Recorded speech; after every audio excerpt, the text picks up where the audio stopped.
이태원 클럽 관련 확진자가 전국 곳곳에서 나오고 있는 가운데 방역당국은 신천지 대구교회나 서울 구로 콜센터와 같이 대규모 감염으로까지 이어지지 않도록 총력을 다하고 있습니다. 그런데 상황이 쉽지만은 않습니다. 유호정 기자와 뉴스 추적하도록 하겠습니다. 유호정 기자, 오늘 정기용 본부장이 전파 속도가 굉장히 빠르다 여기 강조를 했어요. 그 이유가 뭡니까?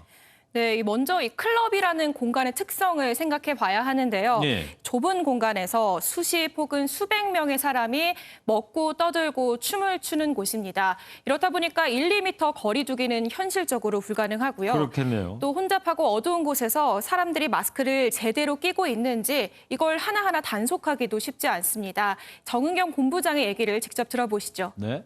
가장 우려했던 환기가 잘 안 되는 밀폐된 시설에 아주 밀집한 접촉에 밀도가 높은 그런 위험한 조건들을 다 가지고 있지 않나라고 그 클럽 주요 방문자가 이제 젊은 층이라는 점은 그나마 이거 다행인 점으로 봐야 됩니까? 어떻게 봐야 됩니까?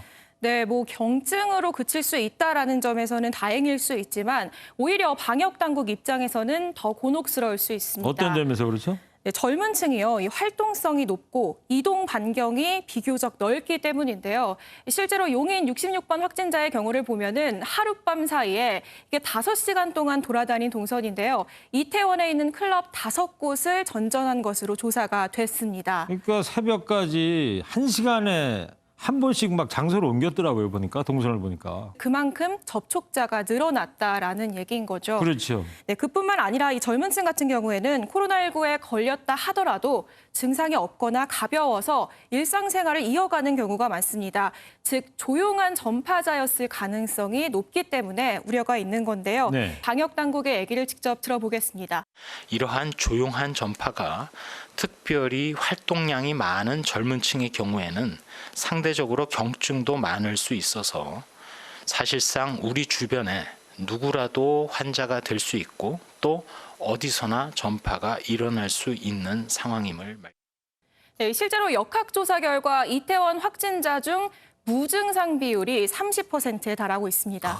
그리고 이 젊은 층이 너무 이 코로나19에 대해서 안일하게 생각하는 거 아니냐 이런 문제 제기 이런 것들이 쭉 이어져 오지 않았습니까? 네, 그렇습니다. 터질 게 터졌다. 이런 얘기가 나오는 이유가 있습니다. 예. 이 사회적 거리 두기가 한창일 때도 클럽 앞에는 늘 북새통을 이루는 모습이 그동안 계속 포착되면서 우려가 컸는데요. 서울연구원이 서울시민 813명을 대상으로 코로나19 위험인식 설문조사를 진행했습니다. 심각하다라고 생각하는 비율이 가장 낮은 층이 역시나 20대였습니다. 네, 맨 왼쪽에 노란 표시되어 있는. 네, 지난 넉 달간 의료진과 방역 당국은 물론이고요. 이 전 국민의 노력이 물거품되지 않으려면 모두의 배려가 절실한 상황입니다. 네, 맞습니다. 그리고 이 고령자나 기저질환자 등을 생각해서라도 젊은 층의 배려가 무엇보다도 중요한 것 같기도 하고요. 근데 66번 용인 확진자, 이 사람이 초발 확진자가 아닐 수 있다. 이런 얘기는 뭡니까?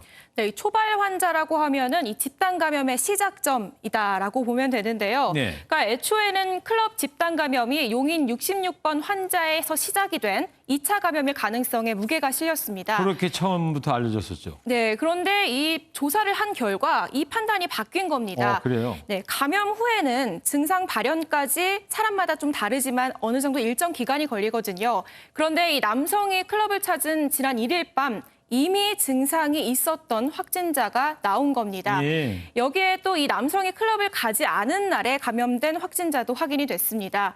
즉 이미 이태원 클럽 일대에서 조용한 전파가 일어나고 있었을 가능성이 제기된 건데요. 이 때문에 방역 당국은 감염 경로 파악에 어려움을 겪고 있습니다. 네, 그렇군요. 근데 당장 이 클럽 방문자 추적이 어렵다는 얘기가 나오지 않습니까?